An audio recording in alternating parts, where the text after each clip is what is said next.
Hello and welcome to Chapter 23 of our textbook, Patterns in World History. Today we'll be covering Creoles and Caudillos, Latin America in the 19th century, approximately 1790 through 1917, an extremely contentious century for an entire continent. And so let's begin.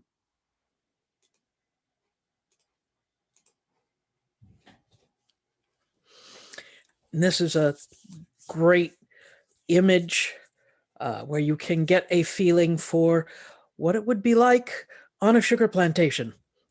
Those are sugar canes, I believe, stacked up in those carts halfway to the sky, taking it to the mills to be processed. But that would be an amazing amount of sugar cane to be cut and worked. Excuse me a second. All right. Okay. I want to make sure I can see my notes.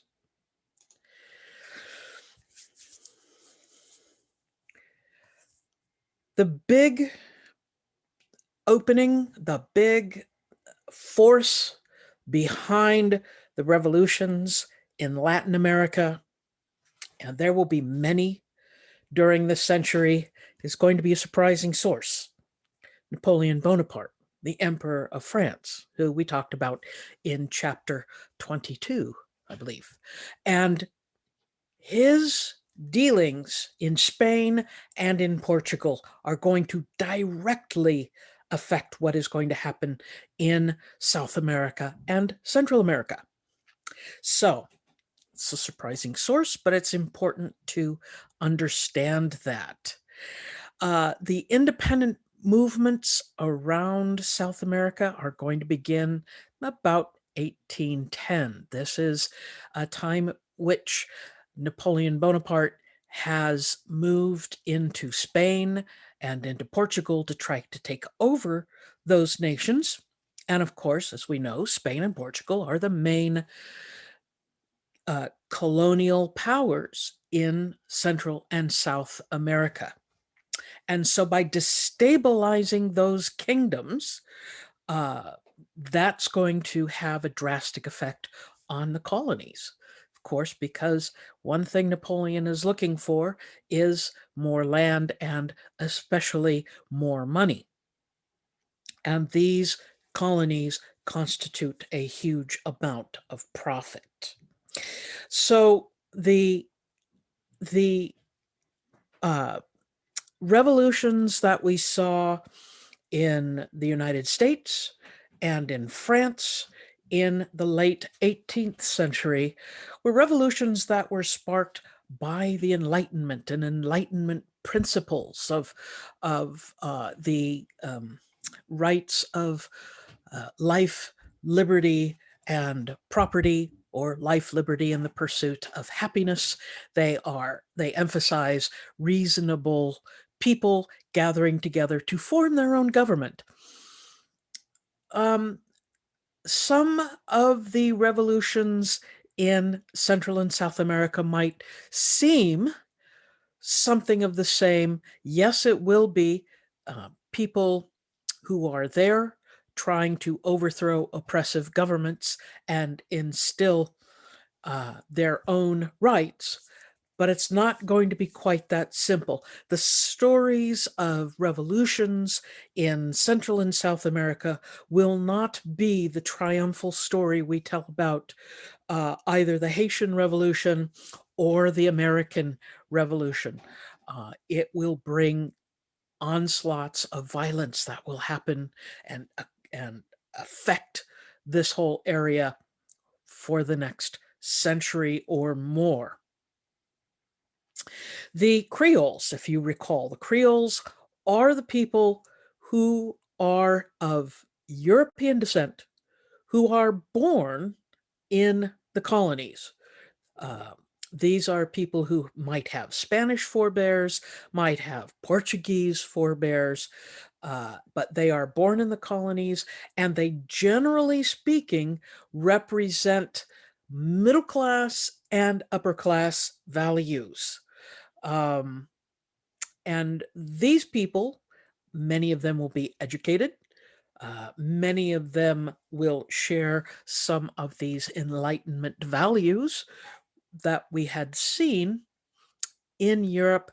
However, they're going to have to face a choice, well, choices and opportunities that are going to happen because of the destabilization of Europe by Napoleon Bonaparte, that they will have to make a choice between the Spanish monarchy, which is a the Bourbon, Spanish Bourbon king. It's a little confusing. The King of Spain was a French family called the Bourbon that ruled Spain. They were related by marriage, and they will be deposed by Napoleon Bonaparte as he invades from France into Spain and tries to take over Spain.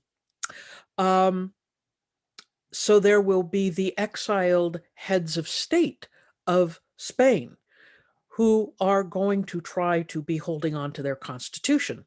There will also be the movement that will want to join Napoleon's empire. They possibly think that his ideas are sound, or they want to establish the kind of rule with Napoleon, or they've got a third choice, and that is to become a completely independent republic. So those are their three choices. And so there is going to be splits between those people, Creoles, who are going to be interested in forming their own independent republic. And there's going to be another group of Creoles who are pro-royalist, who want to adhere to the crown of Spain, possibly because their power and influence comes from being related to or in a position of power in the king's administration in Spain. When Napoleon is defeated in eventually in 1815, everything changes. The King of Spain, the Spanish Bourbon monarchy, returns to Spain to take it over. But there will have been 5 years intervening. There will have been talk of independence. There will have been a move to reform the Constitution, or at least get a constitution for many of these colonies that they want to be ruled differently. And the Spanish king will refuse to allow them to have constitutional reform, just as the British Crown and the King George III of England refused the reforms that the American colonists wanted, and therefore they threw a rebellion, a revolution, and started their own country. We're going to find that those people who want power, Creoles who want power in South America, are going to be forced into having only one decision, that they must become an independent republic.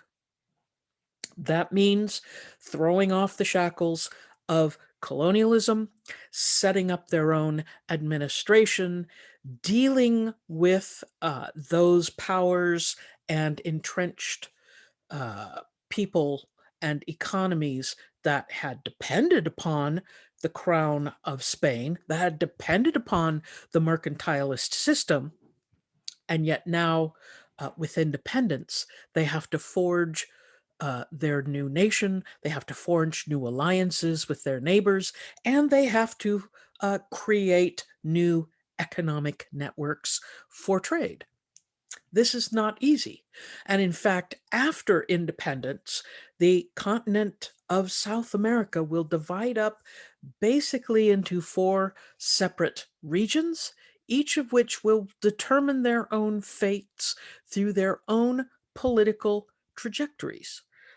they will get to that conclusion of independence, but in very different manners. So we'll start first in the south with Argentina, the Southern Cone, as it's sometimes called. Now, that is the area of South America that is in the far south on the eastern side of the Andes. So we're not talking about Chile. Chile has a different uh, idea of what's going to happen with their own liberalization. But a leader emerges out of Argentina in order to lead this revolution.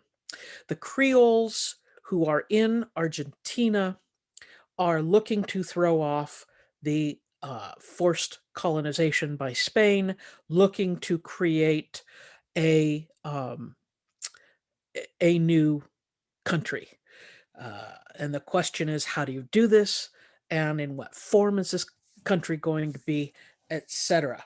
So the Creoles, those European descendants who had been born in Argentina, are going to mount a junta.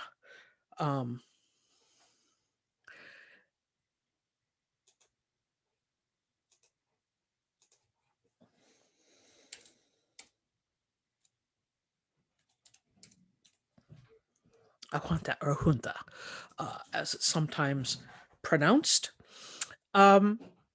They will at first, when Napoleon takes over Spain, have to form a junta against Napoleon's administration that he sends to Argentina, in a way of support for the deposed King of Spain. However, when the King of Spain returns and does not grant them independence, then they will declare their own independence from Spain in 1816. They are able to do this through a unique situation that the capital, Buenos Aires, is in. Buenos Aires was a successful city, and the area around it is successful, not because it was trading with Spain. It was breaking from the very beginning that mercantilist system that forced them to send their goods to Spain. They were far enough away from the Spanish Navy to be able to accept contraband trading with Great Britain. And they did so to earn more money. They did so as a way to get back at Napoleon. But mainly the people who profited off of this contraband trade were the urban elites, the Creoles who lived in the city, not necessarily those Amerindians, the native population that lived outside of the city in rural areas, or the Creoles who had farms in the rural areas. Through Jose de San Martin, who is going to be the guiding force in liberating Argentina. He will be a military leader. And this will start to set up what's going to be a repeating pattern throughout South America when reaching their independence. And that is, once they've declared independence, once they've fought for it, once they've gotten rid of the agents of colonialism, Spain, how do they set up a government? And the tradition that starts in Argentina, and then happens in many other places, is the tradition of the caudillo.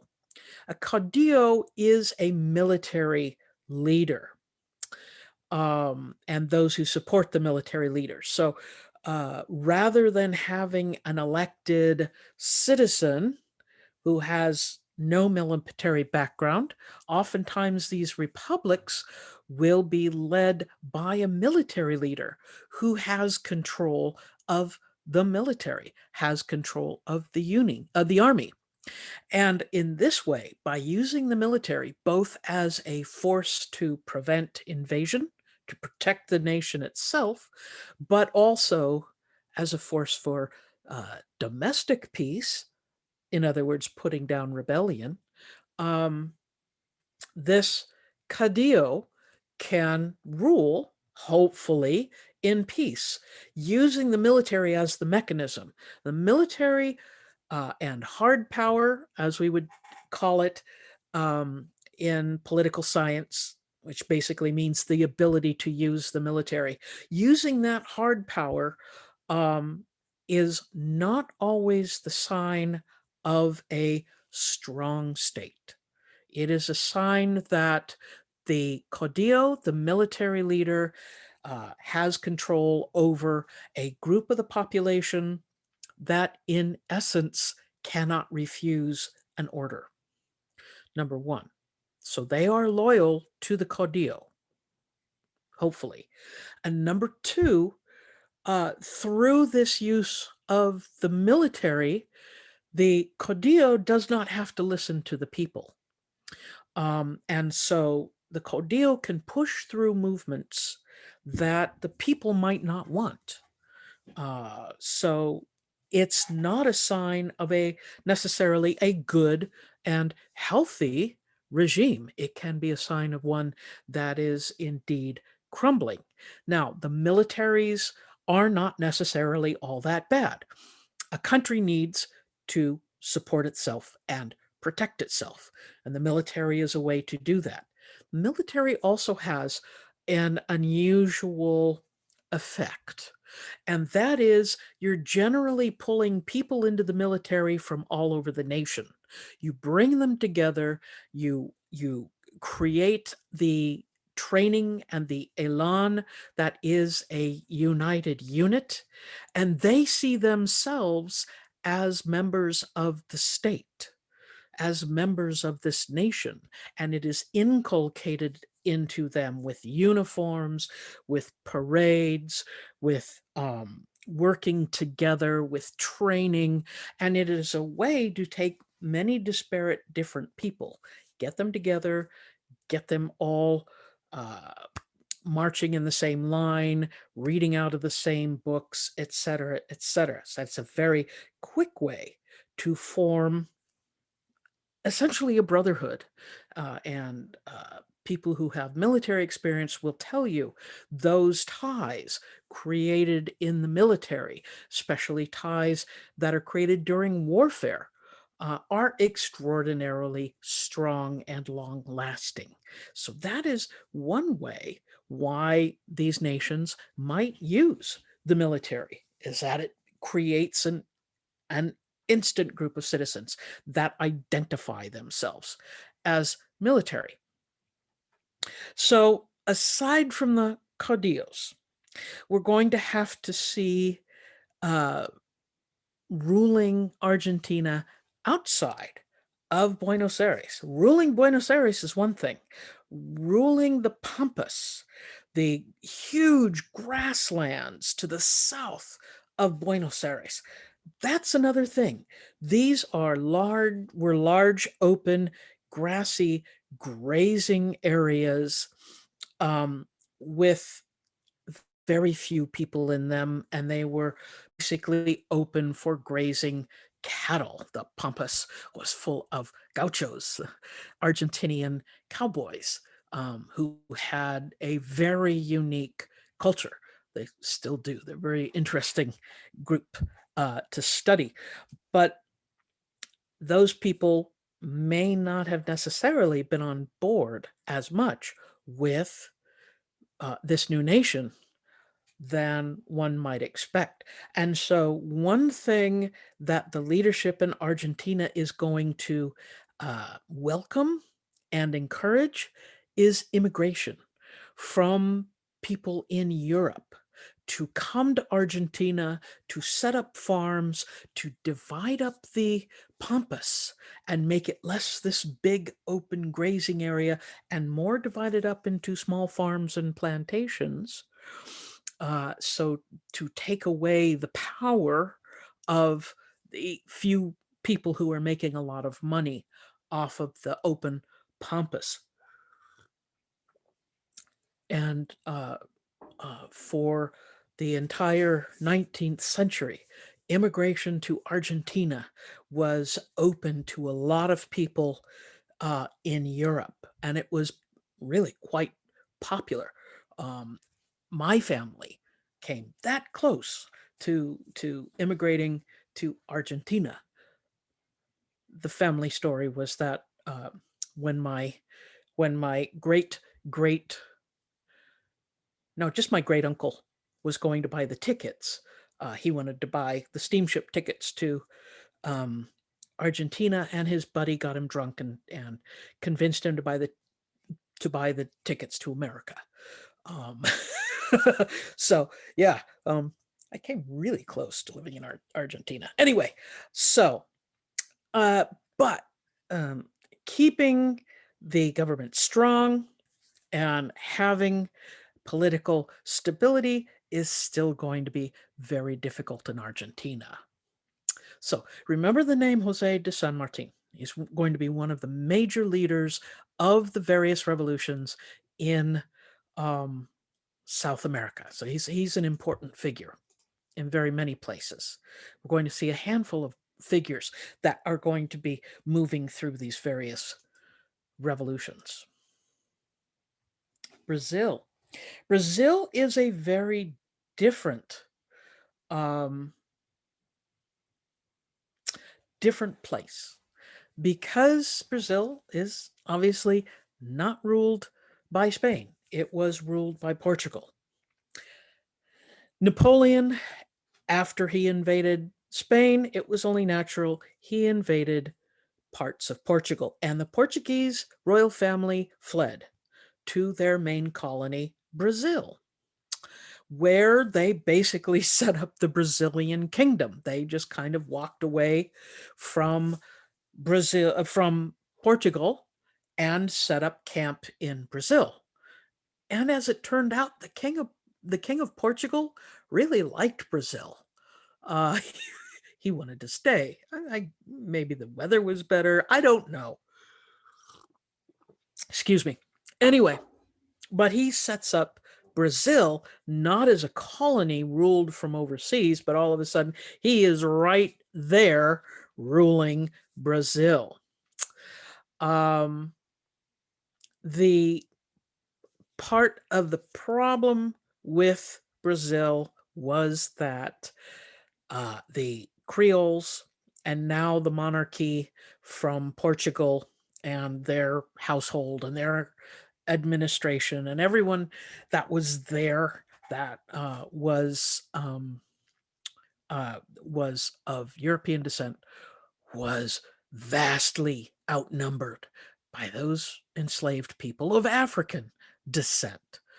Uh, and so there was always a real hesitancy and fear of those people of European descent in Brazil.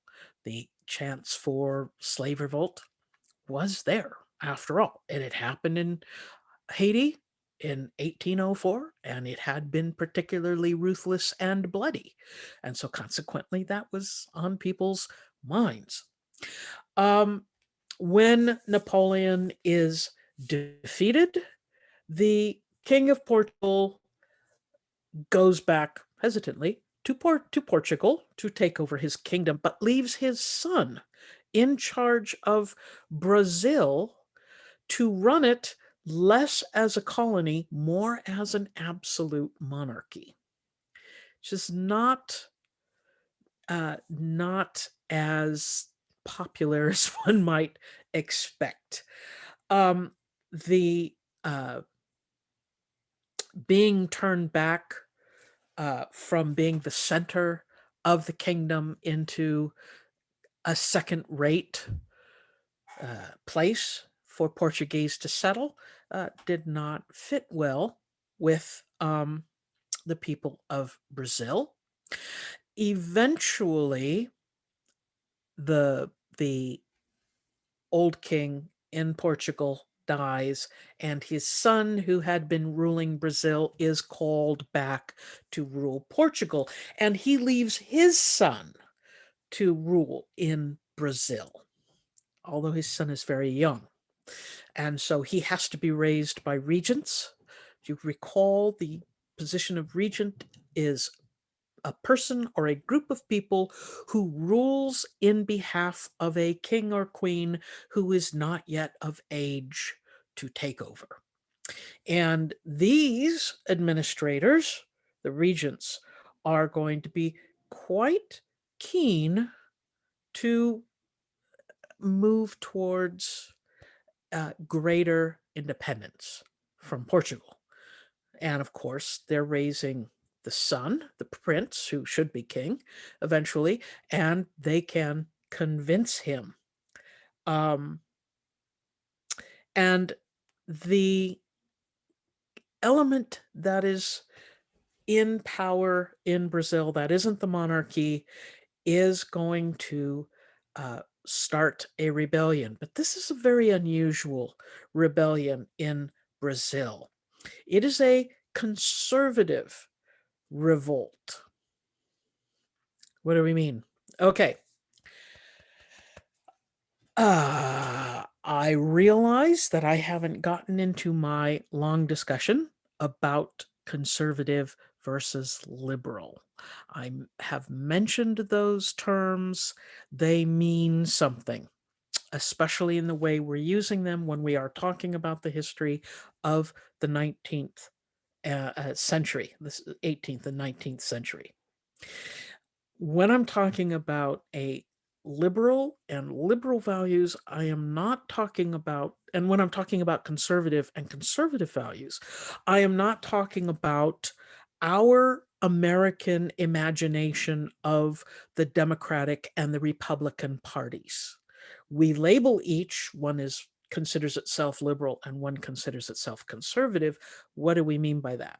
Okay, liberal and conservative values are not political parties. They are bigger than that. You will find that political parties, in order to get elected, are going to change their values. But if we're talking about liberal and conservative, we're talking about classical liberal and classical conservative. Not political parties. A classical liberal, which is going to be a direct result from the Age of Enlightenment and the American Revolution and the French Revolution, is someone who values individual rights, life, liberty, and property rights, one who believes in rule by the people, and one who believes in allowing the markets to decide prices, etc. So it doesn't sound entirely like our Democrats, and it doesn't sound entirely like our Republicans. Don't worry, you can just take that out of the equation. But just remember, liberals value individual rights, life, liberty, and property. The power resides in the people, and the markets should decide. The government should not be involved in government in economics. The classical conservative believes in societal rights, believes that certain people should rule, that the power resides in something bigger than just the people, but it should reside in a traditional more traditional system, and they believe that the government should have involvement in economics. So that's why I say separate uh, classical liberalism from classical conservatism, because from political parties. You will read, if you're reading European newspapers, if you're reading The Economist, etc., you read people say classical liberal or classical conservative. That's what I mean. Those two definitions that I've given you, those are just bare bones definitions. And there's ways to get very, very deep into these ideas. But getting back to Brazil, those elites who wanted a freedom from the King of Portugal were conservative. In other words, they were not that supportive of individual rights, that they did not mind having, say, a constitutional monarchy or a hereditary group taking over, and they believed in using force to make sure the state was safe.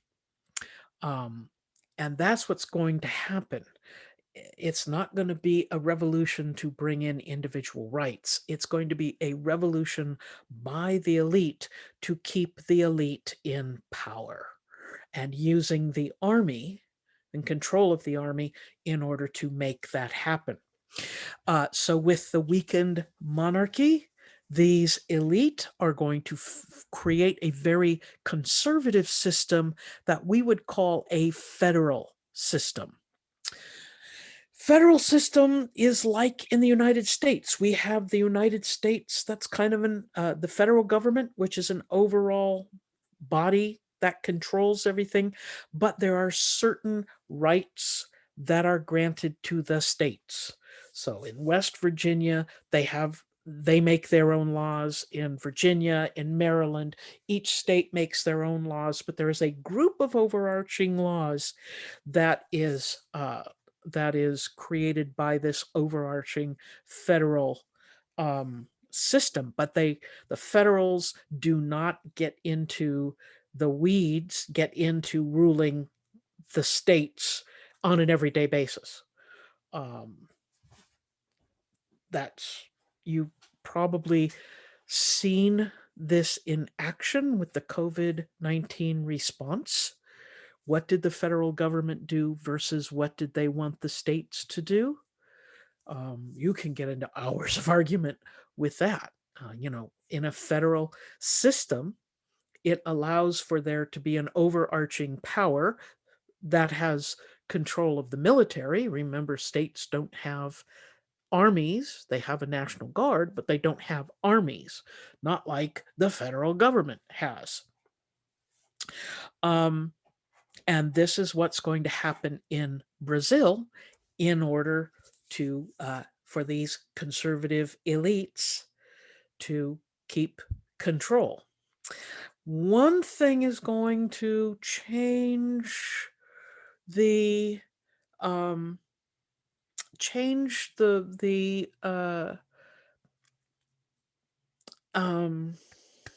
situation in Brazil drastically, and that is coffee. My lifeblood, coffee. Coffee becomes very popular in the 19th century, and coffee only grows in a few places. And it takes a long time to establish. Well, it's going to be established in Brazil very soon, and coffee takes over as the important crop from sugar. Pardon me, sugar is no longer as important as coffee will become. There's going to be a lot more sugar plantations available. And this boom of coffee drinking is going to be supported by the elites, by this federal government. They will put into place something called an import substitution industrialization. in that in order to increase coffee production um, by the coffee plantations, they're going to do things like put strict tariffs on goods so that they can make money and make coffee cheaper to sell. They're going to put money into infrastructures in order to make it easier to get the coffee to the ships to ship it out. Um, and these higher prices are going to allow coffee makers to minimize or even get rid of their dependence on slaves, on enslaved people. There will be a large migration of workers coming in from Europe, and the coffee plantation owners will be able to pay these people wages rather than enslave them and force them to work. They will be making enough money to pay them. Now, they were probably making enough money uh, with the sugar plantations to pay those people that they instead chose to enslave. So we are going to see kind of this shift in values, perhaps. This is another case for some interesting arguments. Why this shift all of a sudden is because we shift from enslaved Africans to now uh, hourly labor, wage paid Europeans. This is an interesting thing to argue. Um, but slavery becomes less and less important in Brazil. However, Brazil is one of the absolute last nations in the New World, in North and South America, to get rid of slavery legally. It doesn't get rid of slavery until 1888. That's late. It's much later than the United States and everywhere else. So there were legitimate slaves in Brazil until the year 1888. That was less than 100, no, yeah, less than 160 some odd years. So not that long ago. Other places in Central and South America are going to have some different ways of becoming independent, partially because of what's happening in the other states and how those independent movements are being created and opposed by the mother government, but also because they're a different quality. Venezuela, Colombia, Ecuador, and Panama were kind of very different regions because they didn't have silver, because the plantations were smaller. They weren't the giant plantations that had popped up throughout um, uh, throughout the rest of South America and Central America. They tended to be smaller farms run by fewer Creoles and run by people known as pardos. These were free African and mixed race craftsmen in urban areas. The term that was used back then was mulatto. It's a very offensive term. But these areas, Venezuela, Colombia, Ecuador, Panama, as I said, did not have the big cash crop plantations. What they did have was lots of smaller farms that supplied food to those places that had the big plantations. If you've got a plantation of sugarcane, you're not spending a lot of money and effort growing the edible food that the people need. Same with silver mining. You've got people working in the silver mines, they're not growing food. So these places are going to be helping out growing food for the rest of South and Central America. It's not universal, but that is one way they differ entirely. They also had a lot of pardos who were basically craftsmen in urban areas. They are not major land owners. They weren't necessarily Creoles, few were, but they were urbanized. They were craftsmen. They made tools. They were doing all sorts of labor. And they become the backbone of the armies that are going to fight for independence.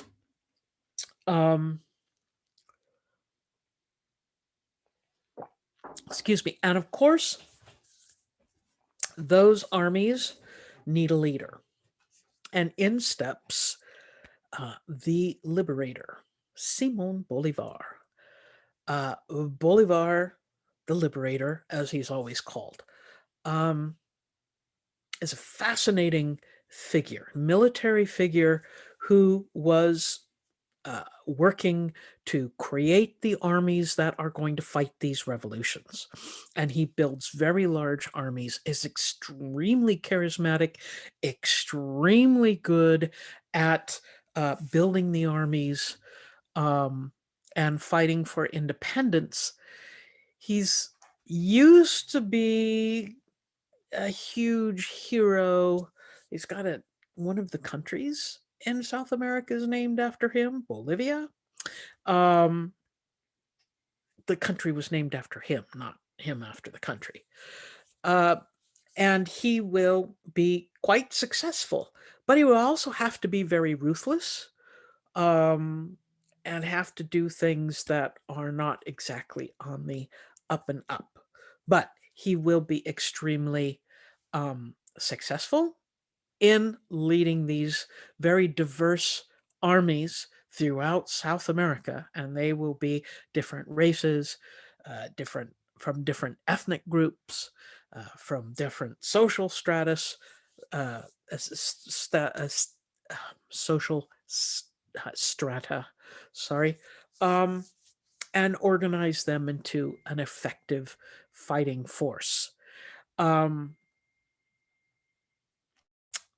When the Napoleon is defeated and the Spanish king returns on the throne, this is the moment that Bolivar is going to be striking and to basically defeat those troops that the Spanish king sends to reintegrate these areas into being back into Spanish colonies. And it is Bolivar and his army that are going to have to fight off the Spanish troops, and they are eventually quite successful. However, the difference between the Creoles, who tended to be, because they were of European descent, higher of status, wealthier, more educated, and consider themselves people who should be naturally in positions of leadership, versus the pardos, who were out there. There's a spelling error, rivalry between Creoles and pardos, not pardons. Anyway, they're going to be in conflict because the Pardos are going to be the fighters. They're going to be out there sacrificing themselves, and they're going to want to be part of leading these new states. And so that rivalry between the wealthier Creoles and the Pardos, who are probably not as wealthy, but have sacrificed for their new nations, is going to create a long-term problem. It's going to create, in some cases, um, revolts and violence. And this will be one of the reasons why the system of caudillos, of military strongmen who rule the states, why they are going to stay in place for so long in Central and South America, is to keep these kind of rebellions, this kind of rivalry at bay. Now, the two uh, leaders of the military that we have spoken about, Simon Bolivar, this gentleman here, and Jose de San Martin, this gentleman here. They will join forces. Bolivar is going to be fighting in the north, and San Martin is going to be fighting in the south. They will meet up essentially uh, in the Andes in order to build their armies and do the work that they need to do. But there will be a long term rivalry between the two men in terms of how they want the future to be in these new independent states. Uh, Bolivar was a strict conservative, um, no, I'm sorry, a strict liberal who wants who wants republics. Uh, San Martin is a conservative who wants constitutional monarchies set up with brand new hereditary monarchs, that they're willing to say, okay, we're going to have new royal families, not the old European royal families. Um, Simon Bolivar is going to win the day as far as there won't be hereditary monarchs set up in most of these new nations in South America. However, he will be responsible for setting up sets of the strongmen military rulers, the caudillos, as a way, not because he thinks it's the best way to run a country, but just the simple fact that these strong men can get things done in a hurry with an army, that if you had a legislative body and they had to argue things out and you had to worry about individual rights and all that, you would never be able to form up the nation and protect it. So Bolivar is going to basically push forward these ideas of the Codillo as a way to shore up the security of these new states, not just because he thought it was right. And that's another thing that is a little problematic about Bolivar. So these Codillos are going to continue to rule throughout the 19th century. Um, the ethnic and political struggles are going to be difficult for these countries to deal with. Also, the fact that what Bolivar leaves in the northern part of South America, is actually a large state called New Granada, and it breaks up into 5 separate countries: Panama, Ecuador, uh, Colombia, Venezuela, and there's one more that I'm sorry I can't remember, Bolivia, perhaps, that they can't decide on their boundaries. So there will be fighting in between these 5 new nations. Um, and so a lot of the money that should have gone to build up these new states is going to go to fighting stupid decades of border disputes. Um, there will also be a war, the War of the Pacific, that is going to be problematic as well. That the Spanish forces are going to be fighting in the Pacific for longer than in the heartland of South America.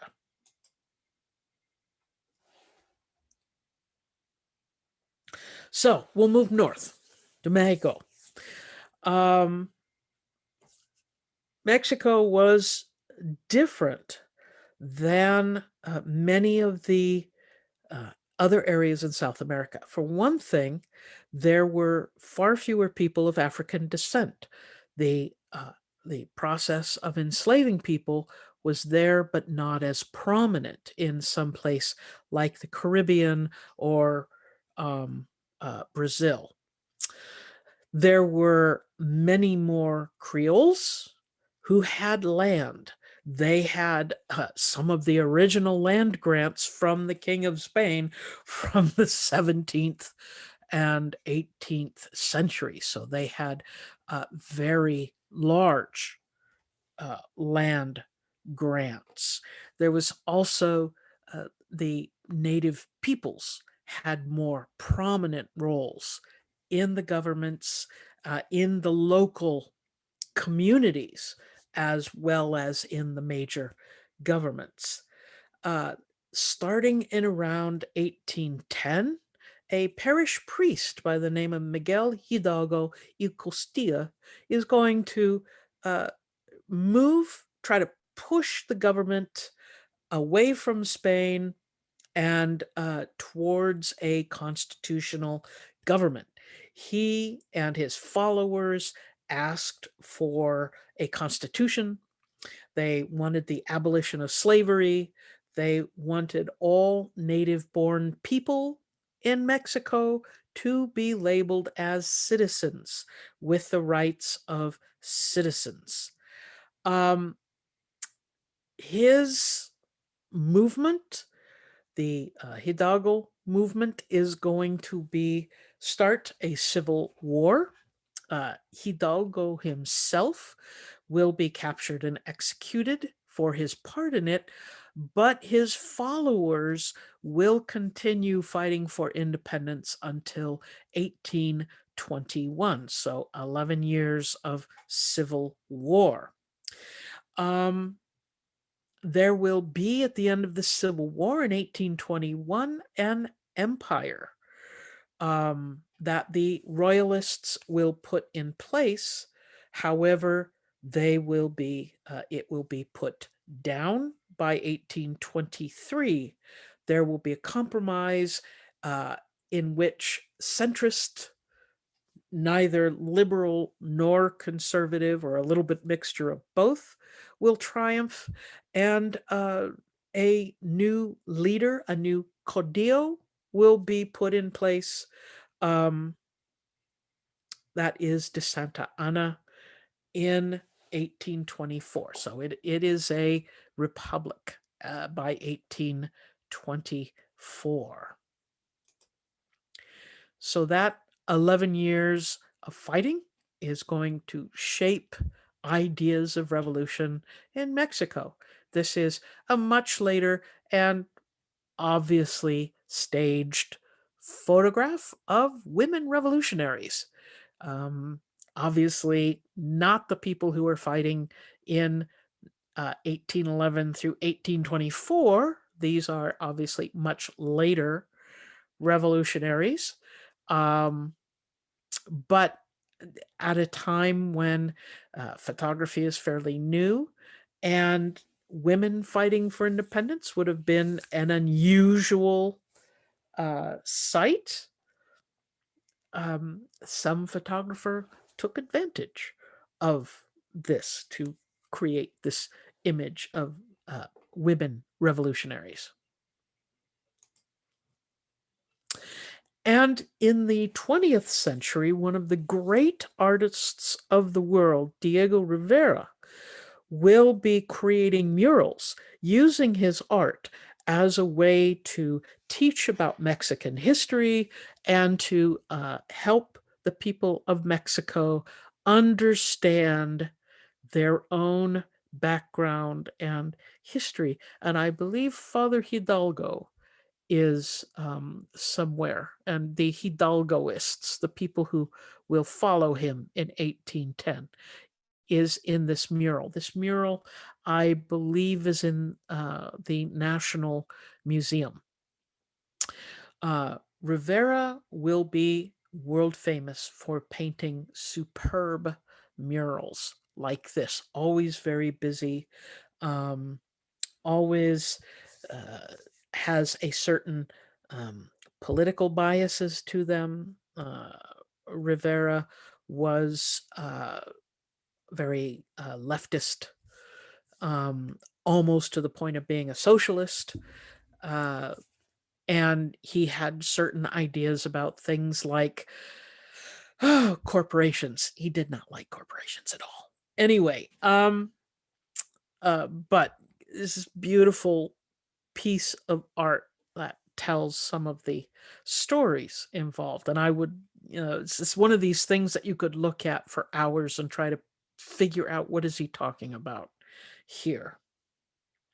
But this is not painted until the 20th century. We find in art of this time, not a lot of art, but in the 20th century, oh yes. So what about northern Mexico? In far northern Mexico, a little bit different atmosphere, especially because there will be a huge impact by Native Americans who will be living in that area, the Comanches. They will be nomadic herders and raiders, um, raiding into Mexico to steal things. Uh, these Comanches will be a very different group of Native Americans until the year 1680, in which there will be a revolt called the Pueblo Revolt, and they will get horses. And horses change the society in giant ways. All of a sudden, they can travel further. And then add to that the other thing that they get out of the revolt, which is firearms. Now the Comanches can move to wide areas, and they become something of their own empire, in that they will be trading with people throughout the area we now think of as America, all the way to the Mississippi, and almost into Nevada and Arizona. The Mexican government is not going to be happy with them because they will stage violent raids. And after a while, when we see the Mexican government develop into republic around 1824, the Mexican government will encourage immigration from the United States, immigrants coming from the United States to buy farms and set up farms there. This is a double-edged sword, because now the Comanches are fighting the American settlers there. However, what the American settlers were doing there was opening up plantations to plant cotton.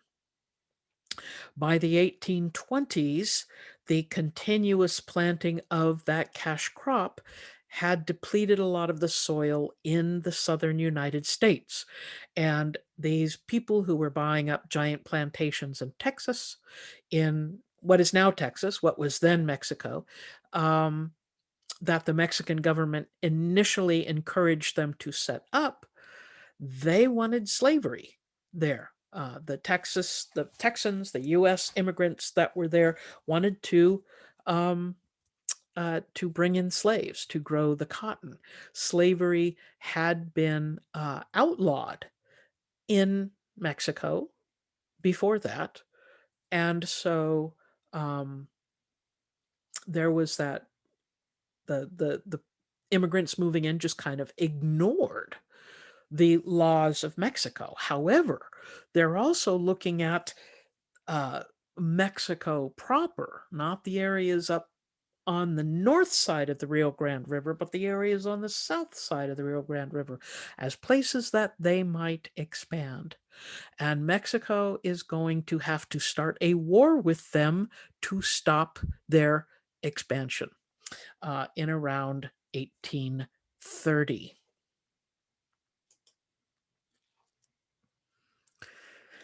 So the new nation states that we'll be talking about, um, Argent, Argentina, uh, Brazil, La Paz. By 1831, we're kind of seeing the map become more like we know it today. Um, so we can see when all of these different places actually became independent.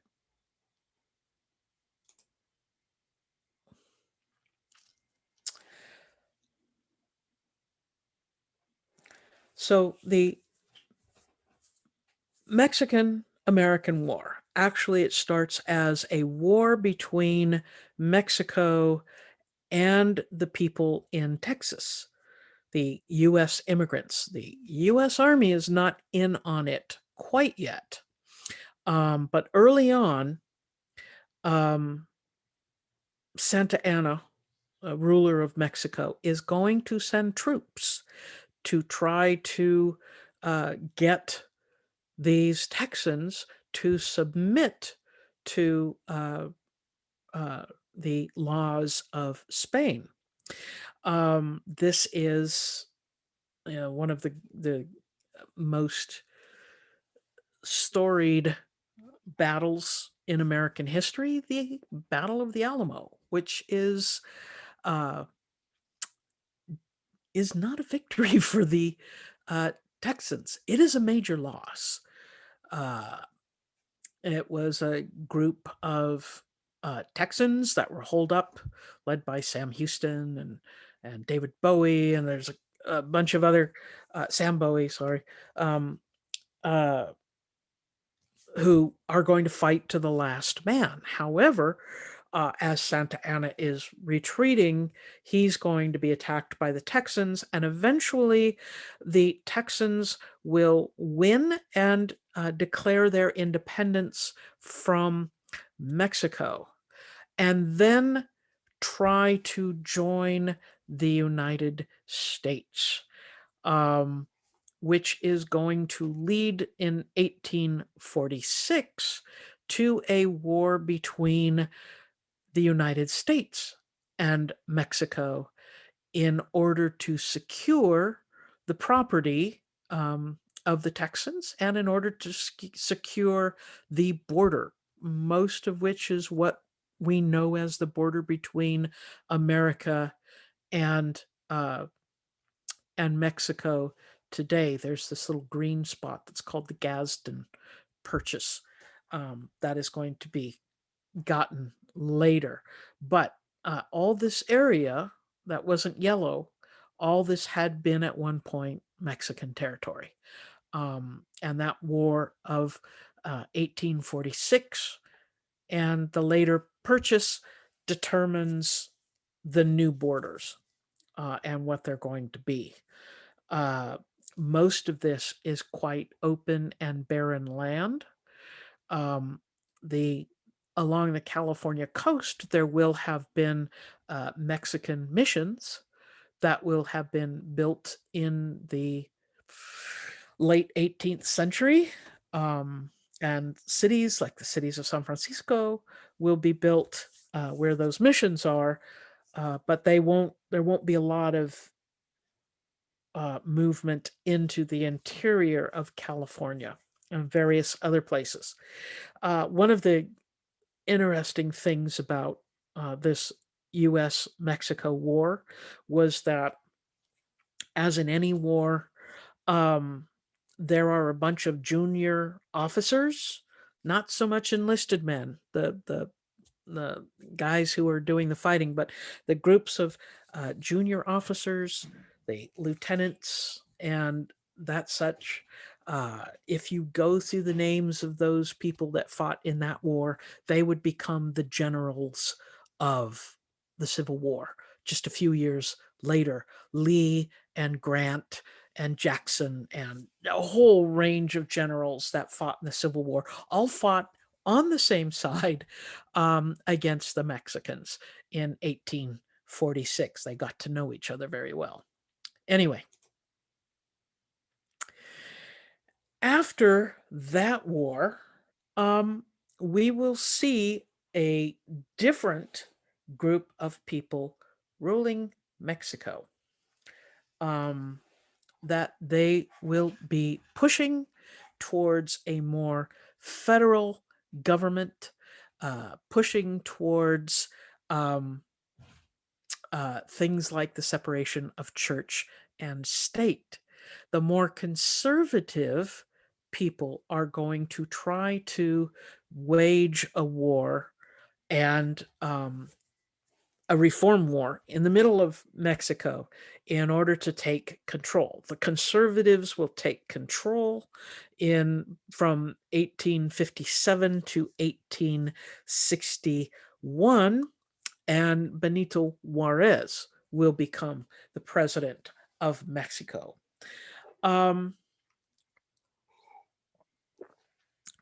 But as a way to manage the budget, as a way to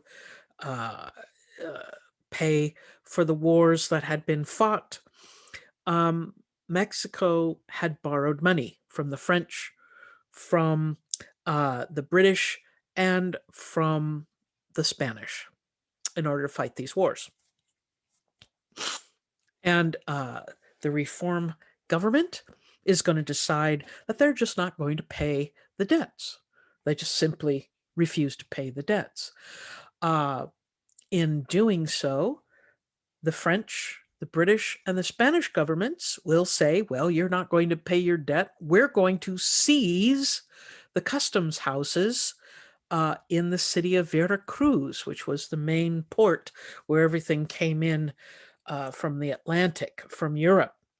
They just basically said, we're going to seize the city and we're going to take whatever we want to out of the city in order to pay back the debt.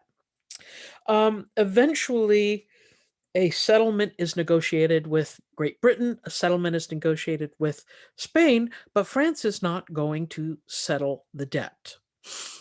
They have not gone far enough to pay the debt to France. France, at this moment, and this is the early 1860s, 1864 to be precise, is going to send an army and take over Mexico in order to settle the debt. The emperor of France at this time, France becomes an empire again under a very familiar name, Napoleon III. He's a great nephew or something of Napoleon. France is crazy in the 19th century. It goes from kingdom to republic to empire, etc. But at this moment in time, in 1864, there is an emperor on leading France, Napoleon III. And his troops take Mexico and then place a Austrian prince named Maximilian as the emperor of Mexico. Maximilian was there for about 3 years. 1867 is when the U.S. helps Mexico to take back their own government. The Emperor Napoleon does not get his troops into Mexico soon enough, and the troops of Mexico fight off the palace guard for Emperor Maximilian and take him out and execute him by firing squad. And the whole thing is an absolute disaster for Emperor Napoleon III of France. I told you, Napoleon shows up in the weirdest places. Anyway, but Mexico takes back uh, their country and puts in place a caudillo by the name of Porfirio Diaz. And Porfirio Diaz, a very conservative gentleman, uh, becomes this kind of eternal president of Mexico. He is in the lead from 1867 until 1880, and then he is president from 1884 until 1911. So, very long time to be in charge. Um, and he is a caudillo. He is a military ruler, and he is supported by the wealthy Creole landowners uh, in uh, in Mexico and by a group of people called the technocrats. I'll write that.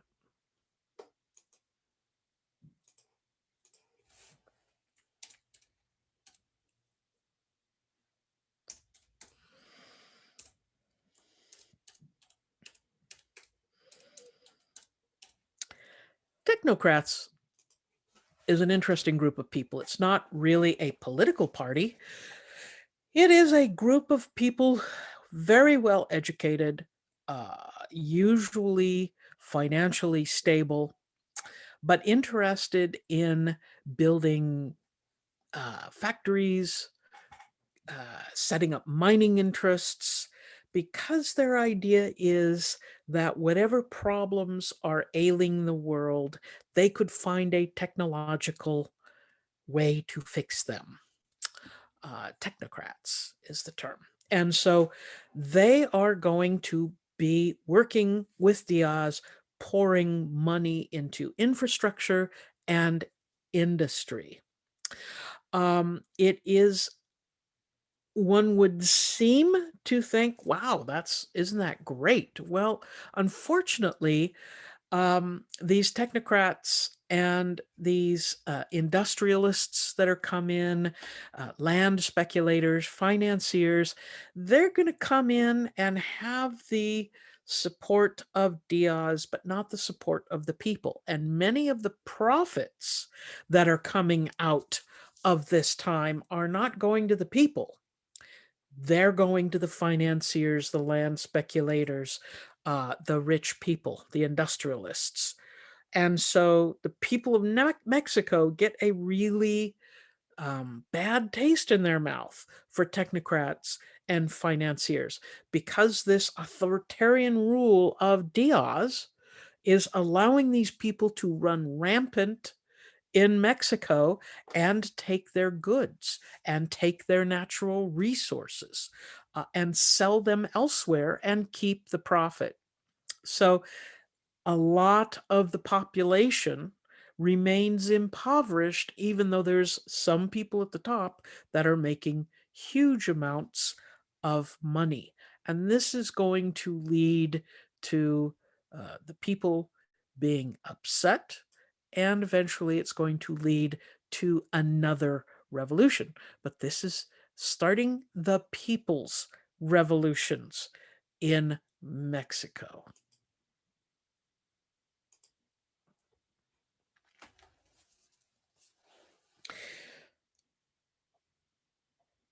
So there will be attempts to get rid of Diaz, and they will be not just political, but social and economic as well.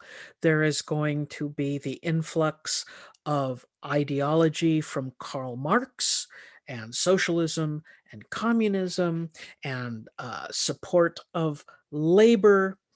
Um, and so this is all going to try to go against those who benefit commercially, and those people who are benefiting commercially, who are being bolstered by the Caudillo Diaz and the army, the Federales. Um, and so we're going to see people like Pancho Villa uh, in the north and Emiliano Zapata in the South, uh, basically gathering the peasants and the poor people and the workers around them in order to make the government more fair. Uh, they are going to try to do things like occupy sugar plantations or just plain old have violent revolts. Um, so there will be a lot of unrest in Mexico. They will eventually get rid of Diaz, but unfortunately, um, just having a constitutional revolution that just changes the face of the government is not enough for Villa or Zapata, who wanted total economic change. They wanted land reforms. They wanted land taken away from the large landholders and the corporations and distributed to the small farmers. Um, the There will be uh, not only the influence of the corporations fighting against Villa and Zapata, there will also be the U.S.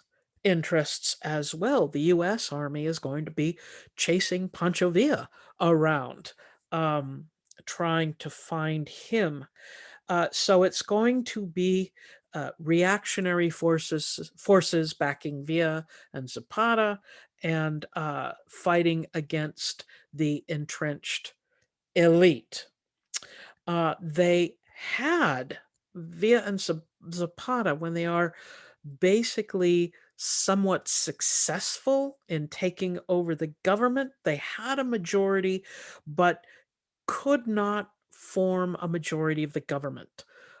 Mexico had been under a parliamentary system. The parliamentary system doesn't work like the American bicameral system, in that you have to have a majority in order to act out any of your laws in a parliamentary system. And so different parties must form coalitions. And the people following Pancho Villa and the people following Zapata are not going to agree on everything. And in fact, a third man, Alvaro Obregon, isn't going to basically be backed by many of the workers, and will definitely take control because Zapata and Villa's followers are fighting each other. And then Mexico will start expanding the vote, changing the Constitution, and trying to help the people of the lower economic classes make gains. So the government, it won't be strictly for the rich anymore. So the um, economy and society in Latin America, of course, is going to change drastically um, with with these independence movements. For one, throwing off the system of colonialism means that trade can happen anywhere. The mercantilist system is gone, and so the people and the governments of South America are now free to trade wherever they want. But they have been at war, they have been fighting.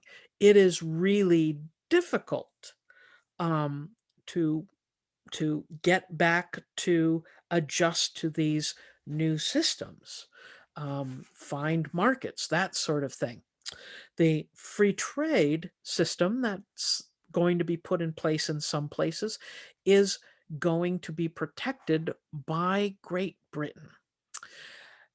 Great Britain, as we'll find in chapters coming up, will be the major power in the 19th century throughout the world.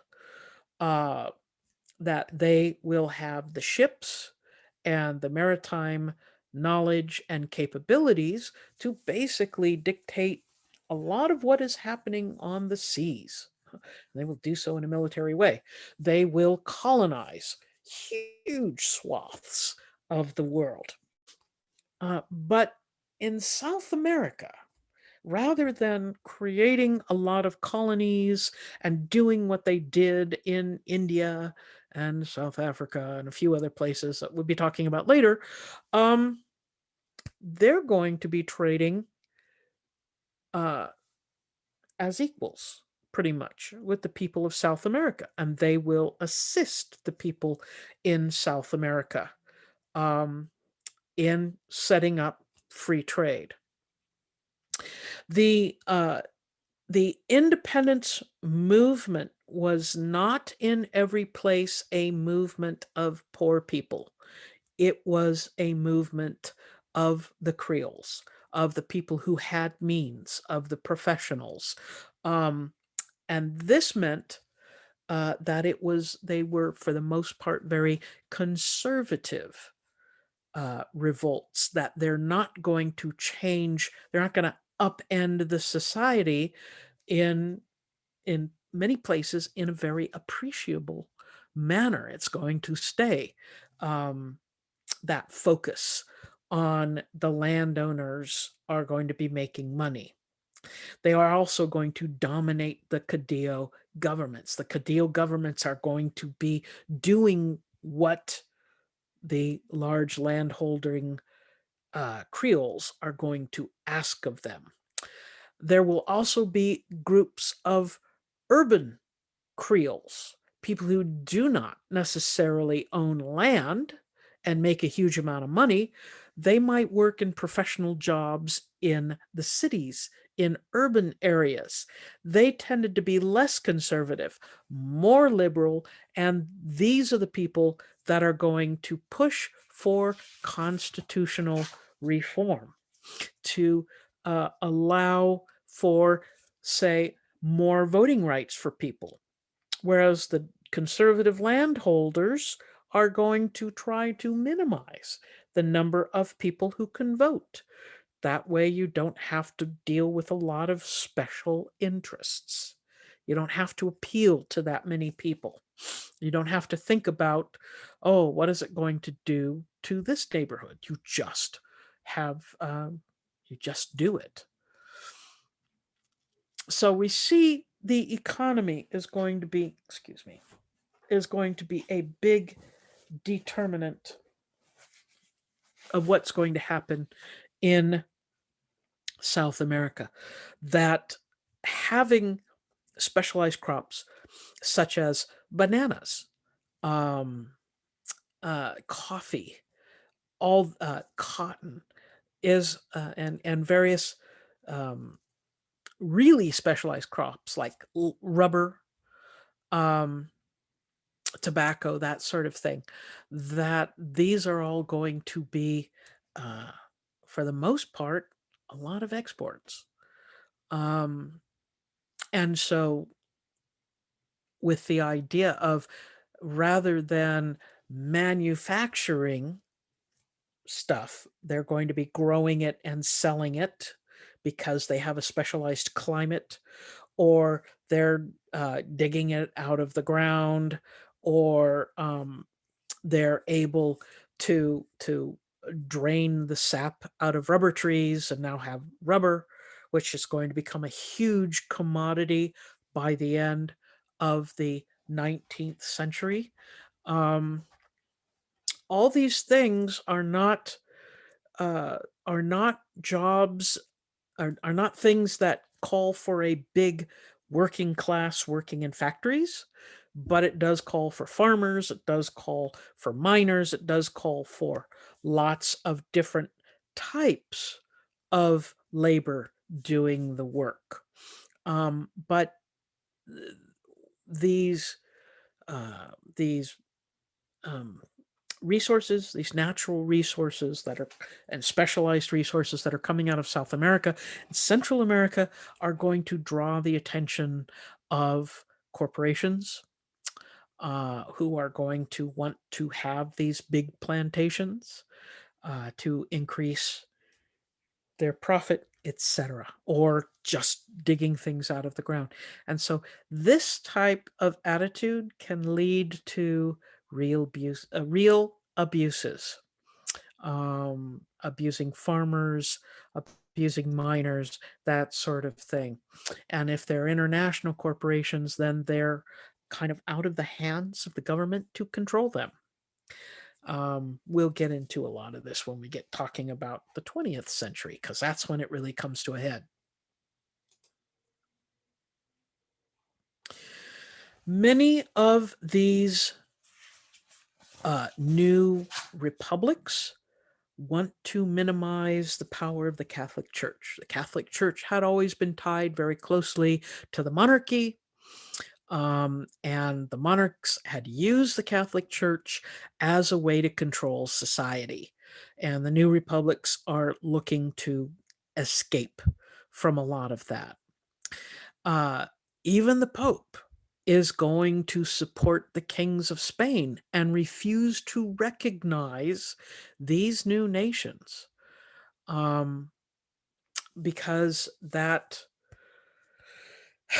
by not recognizing them, there is that chance that there won't be the support of the church for these new governments. And the new governments aren't going to support the church. So there's that differentiation between the two. Also, formally dividing church and state, as it was done in the United States, it was pretty benign. As it was done in the French Revolution, it was absolutely malignant. When the First Republic takes over in France, the certain parts of the church are banned, priests are murdered, church land is taken over, etc. That's the kind of idea of church-state separation that the church had in mind, that it was quite malignant, quite dangerous for the church. So having a simple split between church and state was a difficult sort of maneuvering process. Also, the liberals and conservatives were split between who wanted the church, etc. But economic recovery, which is what these places needed in order to get back on their feet, was always difficult, because the political difficulties had a tendency to divide along economic lines, with the elite being quite conservative and the classical liberals not having the kind of money that the elite had, and the impoverished people not really fitting anywhere because they had no money at all. So it makes for a very difficult economic recovery. So I talked about export-led growth. These raw materials like rubber, like tin, like coffee, like sugar, like bananas, all are going to help these economies. The raw materials are going to be extremely desirable to European industries. The Europeans had been going at the first half of the 19th century through their own industrial revolution. And in the second half, we're going to see an even bigger, the second industrial revolution, that needs an even broader range of exports, because we're going to see things like the internal combustion engine, when all of a sudden oil becomes extremely important, and there's oil in South America. So very slowly, the standards of living for everyone is going to grow in Central and South America, but it's certainly not going to keep pace with places like Italy and France and Germany. those countries are going to be, in those areas that are industrialized, are going to be making huge amounts of money. And the people will be better off too in those places. It's not a lot of labor when it comes to South America, that there's a need to bring in more labor. And a lot of that labor, some of it's coming from Europe, a lot of it's coming from Asia. Um, that Chinese workers, Filipino workers, etc., um, are not going to um, they are going to come to get the jobs. However, um, this is going to lead to some real ugly racial policies because uh, governments are going to be under the control of the caudillos, under the elite. Oftentimes, the elite are going to want a lot of immigration because that's going to lower the pay. More people you have to work, the lower the pay goes. So the labor shortage benefited the local workers by having these floods of immigrants from China, from India. Um, they're going to be willing to work for less money, and that's going to hurt the wages as well. And even despite the economic improvement, most of the workers in South America are farmers, tenants, miners, people that don't make a lot of money. Um, Eventually, though, World War I, the need for armaments and specialized equipment, that's going to start pushing industrialization into Central and South America.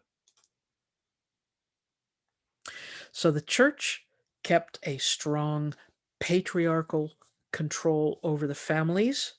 Um, the church had always supported that strong family unit, with the head of the household being the male. Um, there were, of course, the idea of the separate spheres, that the men lived in the public sphere and the women lived in the domestic sphere. Although in reality, there were handfuls of elite women who moved into parts of society or became educated, and there were a lot of uh, peasant women who worked in fields next to their husbands. There were tradesmen whose wives ran the store. And so those spheres weren't hard and fast uh, separate, but the expectation that they would be separate was still extremely strong. And expectations can sometimes overrule reality. But with the wars, with very poor medical care, etc., there were a lot of widows, and they needed to have autonomy to finish raising their children, to take care of land. And so we will see women running businesses, running farms, etc., partially out of an absolute need to do this, also partially out of the fact that they can. So,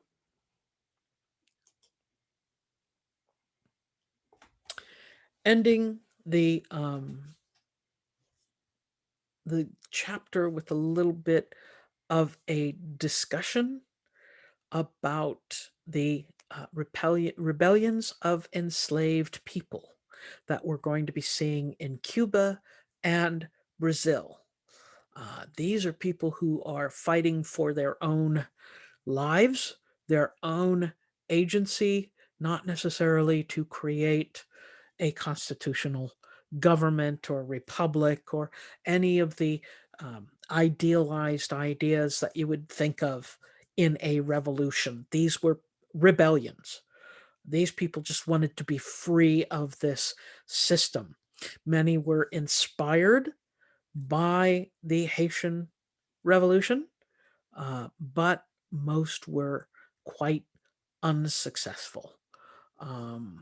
The system of violence, the support of the military, of these large landholders are going to make rebellion difficult, if not almost impossible. And the Haitian Revolution is just going to make the planning and the preparation for these rebellions even stronger, and they will continue to be an important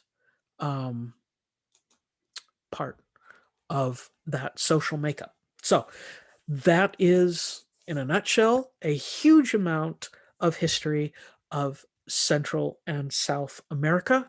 There's a lot of details about it that I did not go into.